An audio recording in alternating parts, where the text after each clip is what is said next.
하나님께서 우리에게 주시는 말씀 같이 구약성경에서 찾으셔서 읽으시겠습니다. 나훔서 1장 1절에서부터 3장 19절까지 다 읽으셨기 때문에 우리 1장 1절에서부터 7절까지만 우리 같이 교독하도록 하겠습니다. 1장 1절에서부터 7절까지 제가 1절, 여러분들 2절, 7절 우리 같이 읽습니다. 1절입니다. 니느웨에 대한 경고 곧 엘고스 사람 나훔의 묵시라. 여호와는 질투하시며 보복하시는 하나님이시라. 여호와는 보복하시며 진노하시되 자기를 거스리는 자에게 여호와는 보복하시며 자기를 대적하는 자에게 진노를 품으시며 여호와는 노하기를 더디하시며 권능이 크시며 벌받을 자를 결코 내버려 두지 아니하시느니라. 여호와의 길은 회오리 바람과 광풍에 있고 구름은 그의 발에 티끌이로다. 그것을 말리시며 모든 강을 말리시나니 바산과 갈멜이 쇠하며 레바논의 꽃이 시드는도다. 그로 말미암아 산들이 진동하며 작은 산들이 녹고 그 앞에서는 땅 곧 세계와 그 가운데 있는 모든 것들이 솟아오르는도다. 누가 능히 그의 분노 앞에 서며 누가 능히 그의 진노를 감당하랴. 그의 진노가 불처럼 쏟아지니 그로 말미암아 바위들이 깨지는도다. 함께요. 여호와는 선하시며 환난 날에 산성이시니라. 그는 자기에게 피하는 자들을 아시느니라. 아멘. 오늘은 이렇게 한번 인사 나누시죠. 주님이 위로하십니다. 주님께서 위로하십니다. 주님께서 위로하십니다. 할렐루야. 주님께서 위로하십니다. 우리는 그 위로를 이미 받은 사람입니다. 잘 못 느끼시겠어요? 위로를 받았는지 안 받았는지. 시편 119편 할 때 시편 119편 50절인가요? 이 말씀은 나의 고난 중에 위로라. 기억나십니까 이거? 나함마. 주의 말씀이 나를 살리셨기 때문이다. 그죠? 그러니까 말씀을 온전하게 이렇게 받아 먹고 있는 사람은 이미 그 말씀이 하시려는 그 일, 위로란 말이에요. 그게 산상수훈에서 나오는 애통하는 자는 복이 있나니 저들이 위로를 받을 것이며. 그 애통이 뭐겠어요? 그냥 억울해서 막 가슴 치는 거겠어요? 그런 사람 얼마나 많아요, 세상에. 그런 애통을 이야기하는 게 아니죠. 말씀을 향한, 진리에 대한, 하나님에 대한 그 나라를 소망하는 그 마음을 애통하는 마음이라 그런단 말이에요. 그러니까 그 마음을 가지고 말씀을 보는 사람은, 원고에 없어서 지금 통역이 안 나가고 있죠. 한번 잘해보세요, 한번 통역을. 그 마음을 갖고 그 위로를 받게 되면 말씀을 보는 대로 그 말씀이 뭐로 보이겠어요? 위로. 나를 달래주는 게 아니라 나를 그냥 이렇게 컴포터블하게 해주는, 그냥 내 마음이 조금 이렇게 막 좋아지는 그런 위로가 아니라 근본적인 그 얼티밋한 그 궁극적인 위로, 그 위로를 이미 우리가 받고 있는 거예요. 그래서 고린도후서에서 이런 말씀을 하십니다. 고린도후서 1장 3절에 보면 찬송하리로다. 그는 우리 주 예수 그리스도의 하나님이시요 자비의 아버지시요 모든 위로의 하나님이시며, 그 하나님께서 4절에 우리의 모든 환난 중에서 우리를 위로하사, 왜 위로하시냐 하면 우리로 하여금 하나님께 받는 위로로서 우리가 이미 받는단 말이에요. 그걸요, 위로를. 그걸 받으면 그러면 어떻게 해야 되냐 하면, 그러면 모든 환난 중에 있는 나 말고 다른 모든 사람들을 또 어떻게 해요? 능히 위로하게 하시려고. 그러니까 여러분들이 진리를 좀 알았다 그래서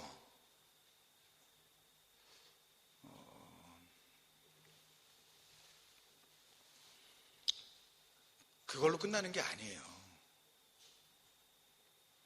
아는 것은 어찌 보면 더 위험한 거일 수 있어요, 여러분.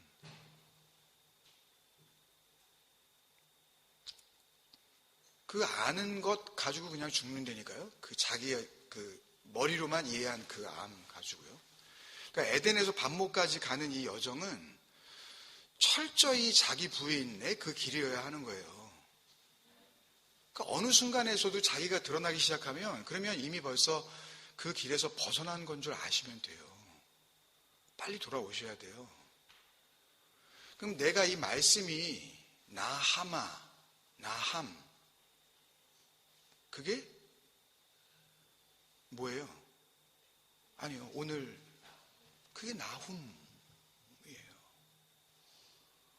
그게 안식이란 말이에요. 그 위로 그 안식을 말씀을 통해서 그 진짜 하나님의 마음, 그 진의를 알아먹은 사람은요, 자기 손에서 그게 끝나지 않고 어떻게 하기 시작한다고요? 아직 환난 중에 아직 진리가 안 된 자들을 향하여 그 위로를 흘려줄 줄 안다니까요. 건방 떨지 않아요. 좀 알았다고. 그게 끝이 아니에요, 여러분. 진리를 알라고 하신 것은 그냥 알고 거기서 끝나란 말씀이 아니라 정말 그리스도가 되란 말씀이란 말이에요. 진리가 되라고. 그런 초청이에요. 진짜 그것을 통해서, 그 말씀을 통해서 성품의 변화가 일어난다니까요. 그러니까 가정 안에 진짜 위로가 생기기 시작을 해요. 갈등이 없어진다고요. 그러니까 다른 사람은 나한테 어떻게 할지언정 사회생활에 있어서도 나 때문에 그런 영적인 문제가 발생이 안 되기 시작을 해요. 그게 위로예요. 그게 나훔.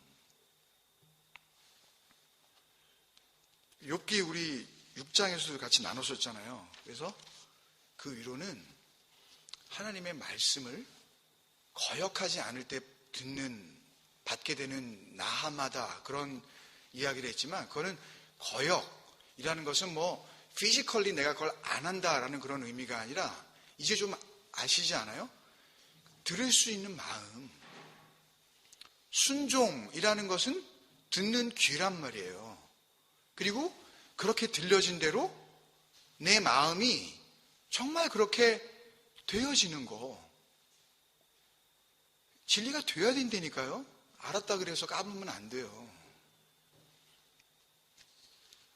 그러니까 나훔은요, 나훔이라는 그 말 한마디 속에서 우리가 발견할 수 있는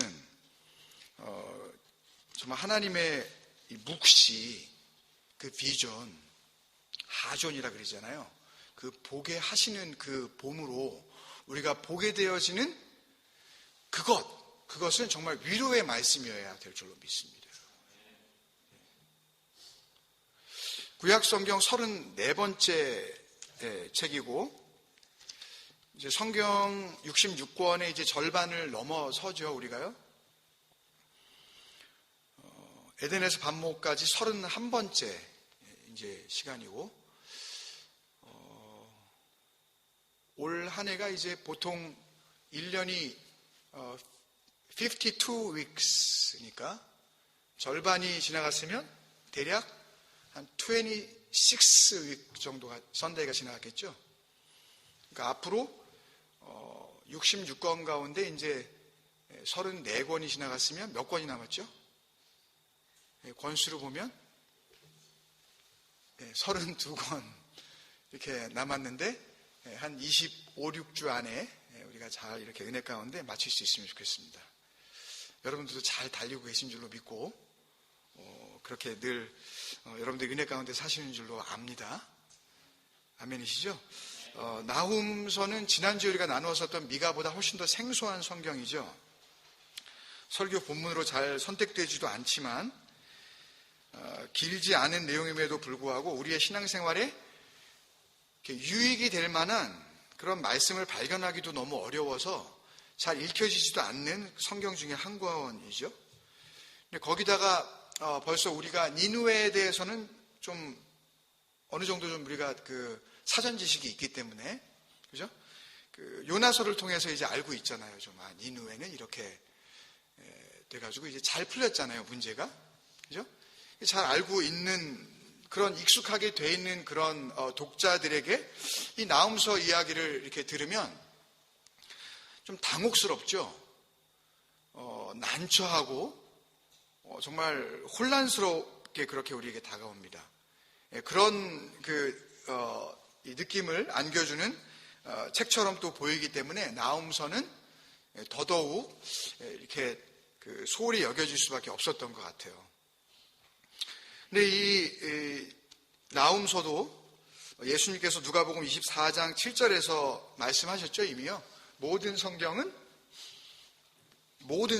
다 예수님 자신에 관한 것을 쓴 것이라고 하셨고, 또 에덴에서 반모까지 우리 카페에 들어오셔서 늘 이렇게 첫 화면을 보시면 나와 있는 지금 에덴에서 반모까지 시리즈 설교의 소위 theme, 이 verse, 주제 성구, 요한복음 5장 39절에서도 이 성경이, 그러니까 예수님 오실 그 당시에는 아직 우리가 갖고 있는 뉴 테스트먼트가 없었으니까 구약 성경 전체가 다 내게 대하여 증언하는 것이라 그러셨단 말이에요. 그죠?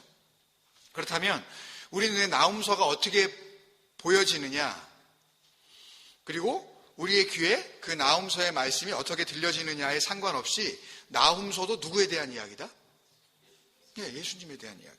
그러니까 죄악된, 아까 찬양 인도하신 시장님께서 같이 그렇게 우리 고백하라고 하신 것처럼 죄악된 세상을 하나님의 그 심판과 그 멸망으로부터 구원해 내실 메시아, 그죠? 신약의 헬라어로 하면 그리스도, 그 이야기를 담고 있는 거죠. 뭐가? 나훔서가. 아무리 좀 그렇게 안 보이더라도 그 안에 그걸 담고 있다는 겁니다. 그래서 요나서에서처럼 회개하니까 용서해 주셨죠. 너희들 이제 40일 지나면은 망한다 그랬는데 이렇게 회개하니까 안 망하게 하셨단 말이에요. 그리고 학자들마다 조금씩 차이가 있지만 지금 요나가 니느웨에 가서 니네 회개하라고 했었던 그때와 지금 이 나훔이 이 이스라엘 땅에서 이 니느웨에 대한 그 묵시를 글로 지금 책으로 적어내고 있는 이 시기는 짧게 잡으면 87년, 일반적으로 한 100년, 좀 정확하게 학자들이 따지면 150년 정도의 이 타임 갭을 두고 있단 말이에요. 근데 그때까지 니느웨가 안 망하고 있었네, 그죠? 망하지 않았단 말이에요. 건재했어요. 그러니까 회개하면 용서하시는 그런 요나서의 내용, 뭔가 소망을 주고 있는 그런 메시지가 있었는데 그런 그 희망적인 내용이 이 나훔서에는 거의 나타나고 있지 않아요. 근데 그렇다 하더라도 그렇게 우리의 눈에 보이는 말씀의 그 표피, 그 surface, 그 껍데기, 말씀에는 그렇게 안 보이죠. 그렇지만 그 껍데기가 담고 있는 그 내용은 분명히 뭐 맞다? 그리스도 맞다. 예수에 대한 이야기 맞다. 복음 맞다. 그 진리를 담고 있다. 그 구원이라는 것을 우리가 알고 이 나훔서를 묵상해야 될 줄로 믿습니다. 그렇게 묵상하셨죠? 네, 그래서 또 카페에 또 그 은혜의 글도 올려주시고 했는데 그렇게 나누게 되어지고 그렇게 알게 되어지는 거죠. 창세기 10장을 보면 니므롯이라는 사람이 나오는데 하나님이 세상을 홍수로 심판하신 후에 남은 사람이라고는 딱 8, 동물들은 물론 짝짝이 있었지만 노아와 그 아내 세 아들과 며느리밖에 없었죠. 그리고 그 세 아들 누구죠? 셈, 함, 야벳 중에 이제 그 창세기 10장 6절 이하에 보면은 그 함의 그 족보가 나오는데 함의 후손으로 구스, 이제 그 아들이 태어나고요. 그 구스가 다시 아들 6을 낳았는데 그 중에 이제 이 니므롯이 태어납니다. 이 니므롯에 대한 이야기를 창세기 10장 8절이 세상의 첫 용사였다라고 이렇게 사냥을 잘했다, 활쏘기를 잘했고 설명해 주고 있는데, 바로 그런 이 용감무쌍에 섰던 니므롯이 세운 나라의 한 도시가 바로 니느웨였죠. 창세기 10장 10절에서 12절을 보면 이렇게 증언하고 있습니다.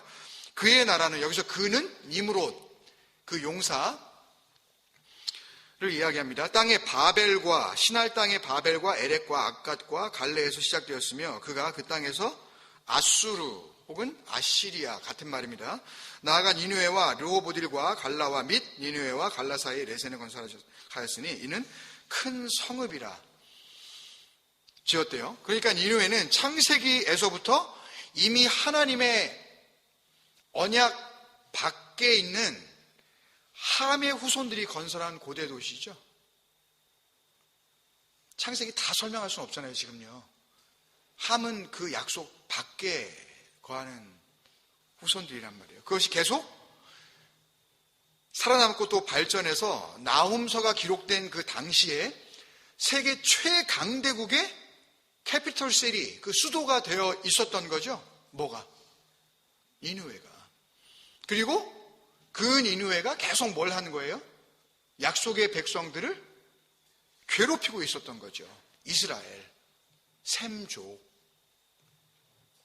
언약 안에 있는 백성들. 셈의 후손에서 누가 나와요? 10대 손이 누구예요? 아브라함. 아브라함, 그리고 멀리 보면 이스라엘과 또 그 유다 자손 가운데 다윗, 그리고 마태복음 1장에 보면 다윗의 자손, 예수, 그리스도의 세계, 족보, 거기서부터 시작된 거죠. 셈. 그렇게 갈리는 거예요. 그렇게 연결될 하나님의 나라, 그리고 그 그리스도를 통하여 하나님의 나라 백성으로 이제 편입되어질 그 하나님의 백성들, 그들을 힘들게 하는 세력으로 지금 그려지고 있는 거란 말이에요. 없잖아요, 지금 아수르는. 없는데 뭘 이 이야기가 해당이 되겠어요? 끝났는데. 그럼 오늘 우리에게 이 말씀을 쥐어주신 그 이유는 그 니느웨를 생각하는 게 아니라 지금 우리 앞에 놓여져 있는 니느웨에 대한 말씀을 하시려는 거죠. 하나님께서 누구를 통해? 나훔을 통해, 그 위로의 말씀을 통해. 그래서 나훔서의 메시지를 요약해보면, 압축해서 요약해보면, 간단 정리를 하면 이렇게 됩니다.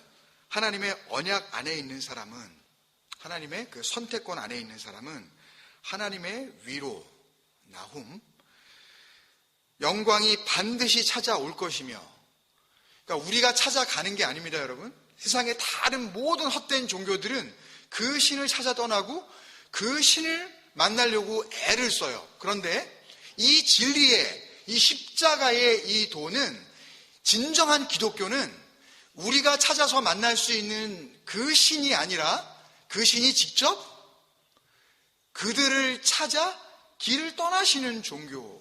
종교도 아니지만 이것은 진리고, 그래서 하나님의 위로와 영광이 반드시 찾아올 것이며, 반대로 창세 전에 하나님의 계획된 약속 안에 있는 그 사람들을 끊임없이 핍박하는 사람들은, 여기서 핍박이라 그러면 막 못 살게 굴고 뭐 이렇게 나쁘게 대하고 뭐 이런 것만을 생각하시면 안 된다 그랬죠. 그러니까 교회 나가지 못하게 꼬집고 있는 시어머니가 그게 핍박이 아니라고 말씀드렸어요. 뭐가 핍박이에요? 진리를 자꾸 왜곡하는 거. 아니, 말씀이 버젓이 있는데 그 말씀을 자기 멋대로 해석해서 갖다가 그냥 넘겨주는 거, 그게 진짜 핍박이라 그랬잖아요. 그게 의를 위하여 핍박받는 자라 그랬잖아요, 여러분. 기억나시죠? 그 핍박하는 사람들은 하나님의 심판을 받아 완전한 멸망 가운데 있게 될 것이다. 그게 나훔 1장 15절에서 이야기하고 있는 그 샬롬 샤마, 아름다운 소식, 복된 소식, 헬라어로 유앙겔리온, 유앙겔로스, 좋은 천사, 좋은 말라기, 좋은 말라크가 되는 겁니다. 그것이 온전한 관계예요. 그 아름다운 소식이라는 것은 그냥 굿뉴스, 어떤 뉴스 이러니까 소식 자체에 여러분들이 자꾸만 매이시게 되는데, 그런 게 아니라 그것은 온전한 들음이고, 그러니까 말씀을 이렇게 들으면 지금 제대로 듣는 이가 있는가 하면 엉뚱하게 듣는 이가 있단 말이에요. 말씀이 이렇게 전달이 되어질 때. 근데 이 말씀이 전달이 되어질 때 제대로 듣는 사람이 있는 거예요. 그걸 뭐라 그래요? 아름다운 소식, 샬롬 샤마. 그게 제대로 듣고 있는 거라 그러는 거예요. 그러니까 아무리 소식이 전해져도 그걸 제대로 못 들으면 그게 아름다운 소식이 아니라 그거는 못생긴 소식이 되는 거죠. 아름답지 못한 추한 소식. 예? 그러니까 여러분 잘 들으셔야 돼요. 정신 바짝 차리고 들으실 때는. 그게 복된 겁니다, 여러분. 다른 게 복된 게 아니라 제대로 듣는 그 은혜, 딴 생각하지 않는 거, 그 온전한 관계. 그래서 나훔서의 각 장은요, 그 복음, 하나님의 입에서 나오는 진리, 그 말씀, 그걸로 마무리를 해주고 계시는 거예요. 각 장에서 한 번씩 소개가 되어지고 있는데 그걸 살펴보고 말씀을 정리하겠습니다. 1장에서는 12절에서 15절인데요. 13절까지만 제가 있습니다. 12절에서 13절. 여호와께서 이같이 말씀하시기를 그들이 비록 강하고 많을지라도 반드시 멸절을 당하리니 그가 없어지리라. 내가 전에는 너를 괴롭혔으나 다시는 너를 괴롭히지 아니할 것이라. 이제 내게 지은 그의 멍에를 내가 깨뜨리고 내 결박을 끊으리라. 여기서 여호와, 그들, 너 이런 게 나와서 여러분 혼돈하실지 모르겠지만 말씀하시는 분은 당연히 누구겠어요? 하나님. 그리고 그 말씀이 들려지고 있는 사람은 누구겠어요? 이스라엘로, 지금 그 당시에 이스라엘로 표현되어지는 언약 백성들. 그러니까 말씀이 떨어지면, 그 진리가 선포되어지면 그 진리를 진리대로 받아들일 수 있는 그렇게 정해진 백성들이 있네. 그러니까 누군가는 그 말씀이 떨어지면 그것을 이거를 하라고요, 이거를 하지 말라고요 라고 하는 율법으로 붙잡는 자가 있는가 하면 이거는 내가 할 수 없는 거를 하나님께서 하라고 하시는 거니까 이것을 그렇게 율법으로 받을 것이 아니라 하나님의 마음으로 받아 누리라고요 라고 하는 이 두 부류가 딱 갈라져 버리네. 여러분은 어느 편이세요? 열심히 하셔요? 아니면 그거를 마음으로 품으셔요?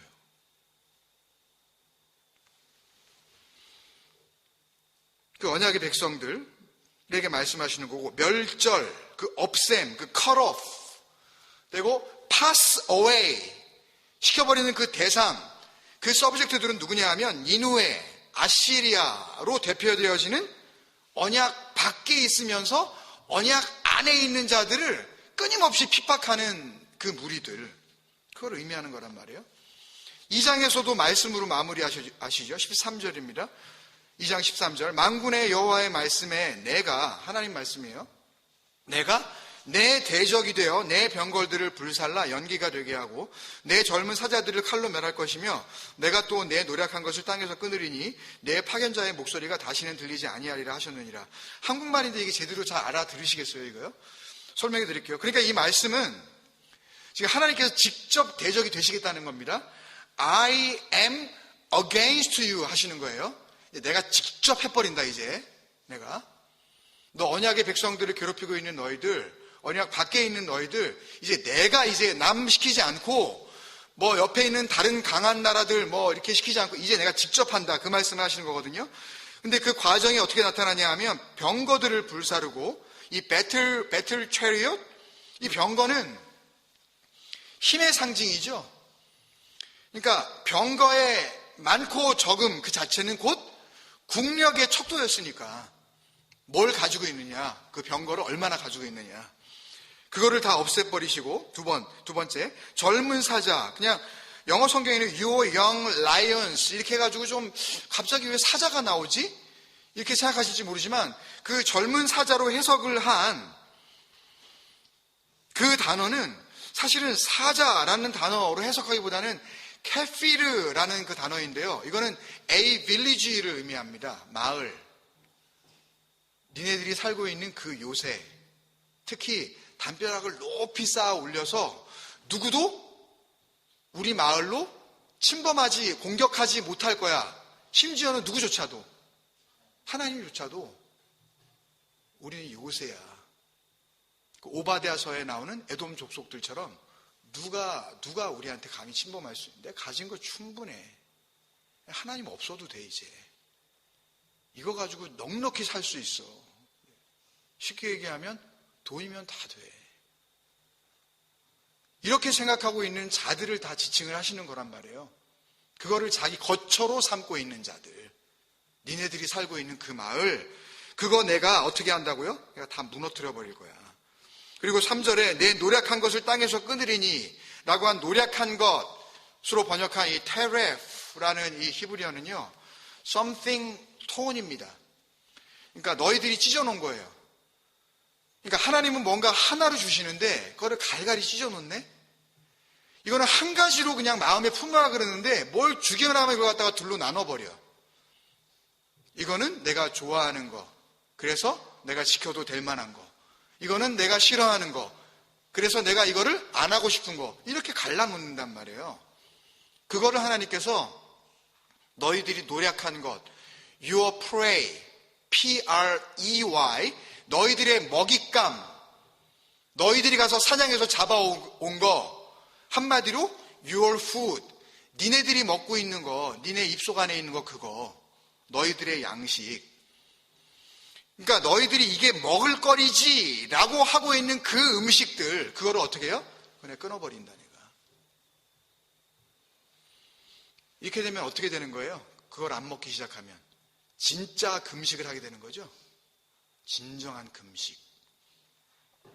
이렇게 힘도 끊어버리고 사는 것도 끊어버리고 먹는 것도 끊어내시려는 이유가 뭐예요?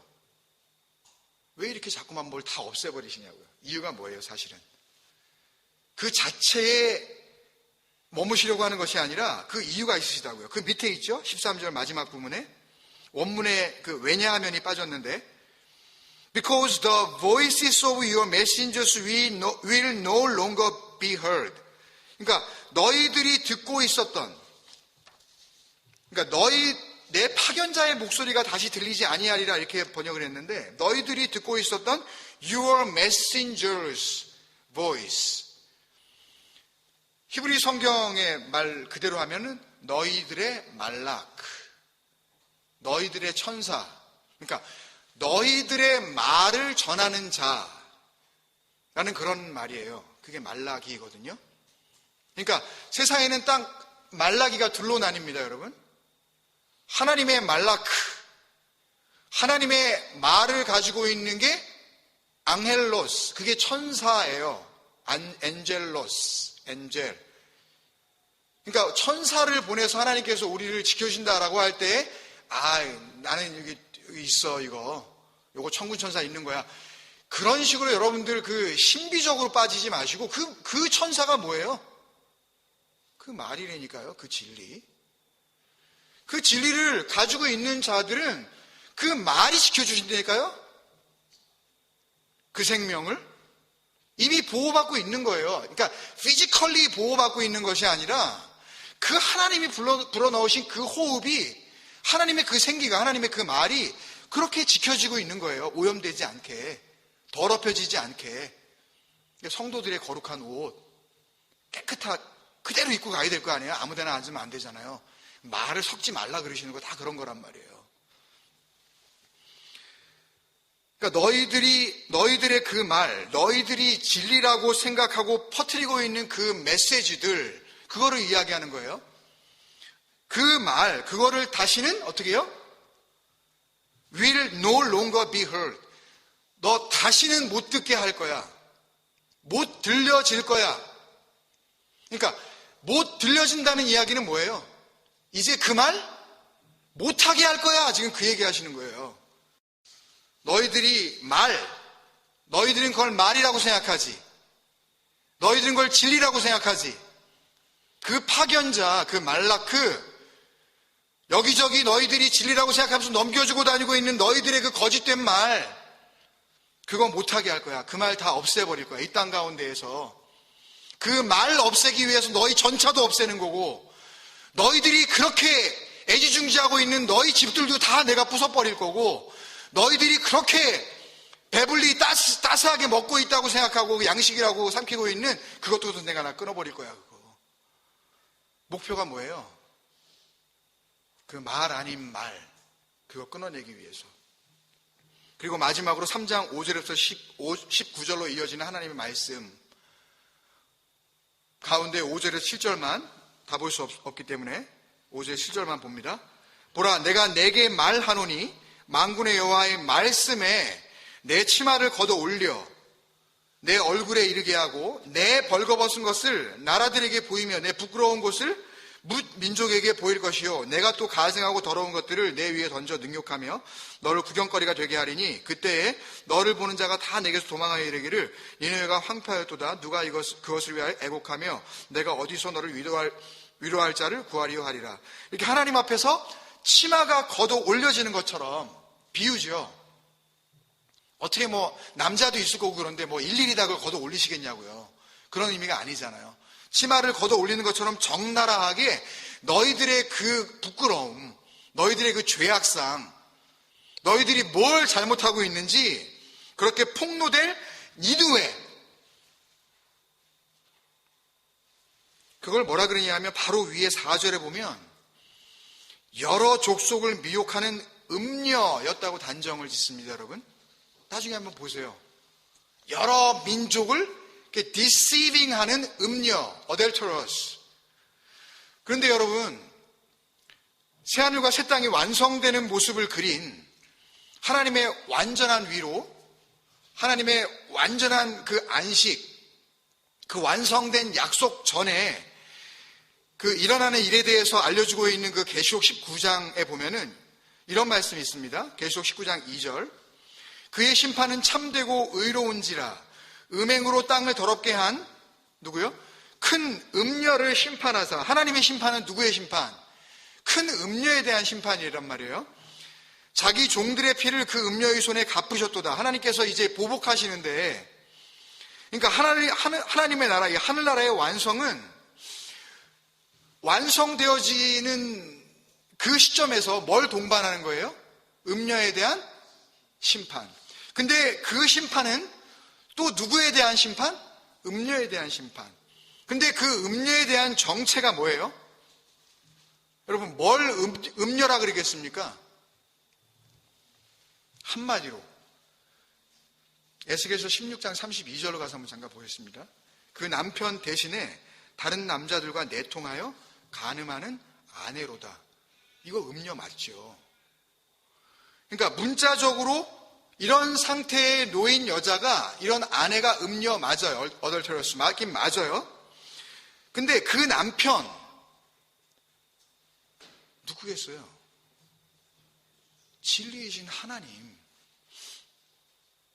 그 남편 대신에 다른 남자, 그 진리를 엉뚱한 말로 가지고 내통했다 그러죠. 말이 오고 가는 거예요. 내통은요. 네 말이 내 말 되고 내 말이 네 말 되어지는데, 그때 주고받는 그 말이 그 남편의 말이 아닌 누구의 남편? 다른 남편의 말.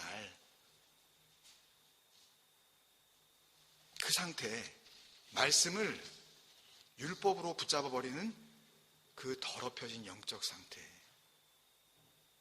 그걸 큰 음녀라 그러신단 말이에요. 여러분. 그래서 계시록으로 다시 돌아가면 그 음녀의 반대 개념으로 나타나는 게 그 계시록 19장 8절에 나오는데 뭐예요? 하나님의 혼인잔치에 들어가는 우리들, 성도. 그들은 뭘 입었대요? 세마포 옷을 입었대요. 근데 그 옷은 피 뿌린 옷인데 그 옷, 그 이름이 13절에 가서 보면 뭐라고 나와 있냐면 하나님의 말씀이라고 알려주셔요. 그렇게 보면 나홈서를 통해서 하나님께서 시작부터 끝까지 철저한 심판을 내리시는 이 니누웨로 대표지는 이 음녀, 세상의 큰 성이라는 이 아수르의 도성 니누웨는 누굴 말하고 있는 걸까요? 그 말, 그 남편, 그 진리, 그것을 그대로 자기 옷으로 입고 있지 않은 자들. 다시 설명을 드리면 하나님의 말씀을 지켜야 할 계명, 열심을 내야 할 율법으로 삼아 정말 누려야 할 복음, 그 샬롬 샤마, 온전한 관계, 온전한 들음, 그 아름다운 소식, 내 마음으로 품어내야 할 진리로 간직하고 있지 못한 그 잘못된 남편을 자기 짝으로 알고 살아가는 그리스도 비슷한 흉내를 내고 있는 이 땅의 모든 엔타이 크리스토스, 적 그리스도를 가리키고 있는 것입니다, 여러분. 적 그리스도는 예수를 반대하는 자들이 아니에요. 예수를 잘못 믿고 있는 자들. 그 열심으로 믿어내면 구원받을 줄 알고 착각하고 자기 안에서 가능성을 발견하고 있는 하나님 흉내내기에 몰두하고 있는 모든 인간들, 그 아담 군상들을 성경은 적 그리스도라고 그렇게 지칭을 하고 있는 겁니다. 그래서 주님은 이 땅에 오셨을 때에 이 심판에 대한 이야기를 하시면서 그렇게 말씀을 하신 겁니다. 마태복음 12장 36절에서 37절 같이 보고 말씀 마치겠습니다. 내가 너희에게 있노니 사람이 무슨 무익한 말을 하든지 심판날에 이에 대하여 신문을 받으리니. 이 무익한 말이 뭐겠습니까? 쓸데없는 말 하지 마, 이런 말이 아닙니다, 여러분. 이 무익한 말은 하나님의 그 말을 왜곡되게 품고 있는 거, 진리를 엉뚱한 말로 가지고 있는 모든 게 다 무익한 말이에요. 이게 그렇게 드러나는 게 다음 절에서 분명하게 나타나죠. 이 37절에 내 말로 의롭다함을 받고, 이걸 다른 말로 하면 그 말이 뭐라 그랬어요? 아까 에스겔서에서 네 남편, 네가 누구와 결혼했는지 그걸로 하나님께서 심판하시겠다는 거예요. 이 땅 가운데에서 너 누구랑 살아 지금? 우리는 육체적으로는 지금 내 남편이 있죠. 리걸리 내 아내가 다 있어요. 그걸 이야기하시는 게 아닙니다. 혹은 어떤 분은 자기 은혜가 조카요, 혼자 사는 분들이 있잖아요. 고린도전서에도 그렇게 나오잖아요. 은혜가 조카기 때문에. 그런 걸 말하는 게 아니라고요. 그러니까 우리가 좋든 싫든 다 누군가와 결혼하고 그 결혼한 사람이 되어 그 결혼한 사람이 있는 곳으로 이끌려가는 겁니다, 여러분. 이 땅에서 법적으로 육체적으로 결혼했든 안 했든 그거하고 상관없이 성경은 우리에게 그 말, 그것을 남편이라고 지칭을 하면서 우리에게 누구와 결혼했냐, 그것을 끊임없이 알고자 하시며 너는 누구냐를 묻지 않으시고 너는 누구의 것이냐 를 묻고 계시다고요. 그래서 내 말로 의롭다함을 받고 내 말로 정죄함을 받으리라 말씀하시고 계신 것입니다. 나홈서는 우리에게 그 진리, 그 위로, 그 안식을 보여주시려고 그 안식에 들어가기 위해서는 반드시 거쳐야만 하는 그 왜곡된 진리에 대한 심판, 그 음녀에 대한 철저한 징계를 말씀하시고 계신 것입니다, 여러분. 여러분, 오늘 우리는 함께 성찬을 나누게 됩니다. 성찬이 뭘까요, 여러분?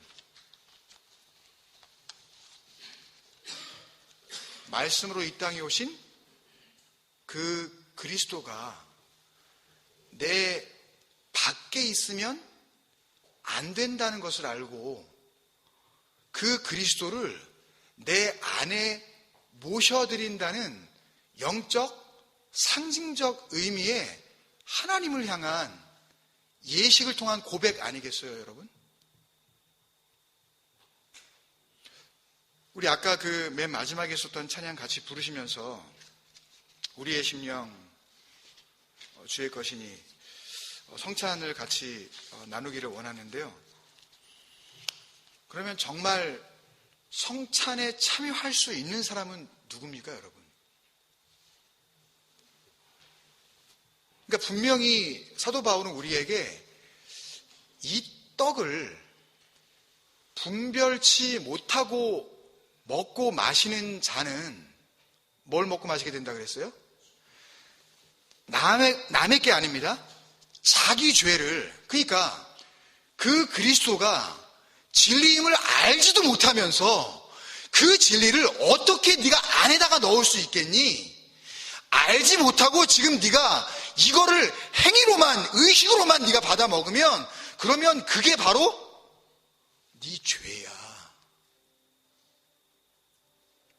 그러니 뭘 먼저 알라는 거예요? 그 그리스도, 그 진리를 먼저 알라고 그러시는 겁니다. 그걸 종용하시는 거예요. 그렇게 될 때에만 내가 그 안에, 그가 내 안에, 그래서 우리 안에 그분이 참된 안식으로, 그 나훔으로 그렇게만 거하실 수가 있는 것입니다, 여러분. 저는 간절히 소망합니다. 한 사람도 오늘 빠짐없이 아버지 이 진리를 진리로 받아들일 수 있는 그 마음, 그 귀, 그 눈 허락하신 건 내가 믿습니다. 이제는 이것을 내 의, 내 자랑, 내 종교적인 보람으로 내가 여기지 아니하고 우리의 자랑은 뭐밖에 없어요? 십자가밖에 없잖아요. 그 약속밖에 없단 말이에요. 내세울 게 아무것도 없는 정말 버림받아 마땅한 죄인이라는 것을 알고 그 죄인을 이 진리 안으로 이끄시는, 인도하시는 그 그리스도 앞으로 나아갑니다. 이 고백을 하시면서 같이 성찬에 나갔으면 좋겠습니다. 여러분 그런 마음으로 한번 같이 기도하실까요? 계속 반주해 주시고요. 아버지 이 마음이 진정한 법에 그 그리스도로 화되게 하여 주옵소서. 그렇게 정말 진리가 되게 하여 주옵소서. 진리가 그냥 내 밖에 있어서 그냥 이해하는 수준으로 우리가 머물지 말게 하시고 이제는 정말 그 십자가 그 위에서 나는 그리스도와 함께 못 박혀 죽고 그리스도가 부활하실 때에 나로 부활하는 것이 아니라 이제는 뭘로? 그 진리이신 그리스도로 부활하신 것을 믿고 살아갑니다. 이런 고백을 주님 앞에 함께 드리면서 기도로 나아가지 않으시겠습니까, 여러분? 같이 기도하시겠습니다. 아버지 하나님, 그 십자가 질 수 있나 우리에게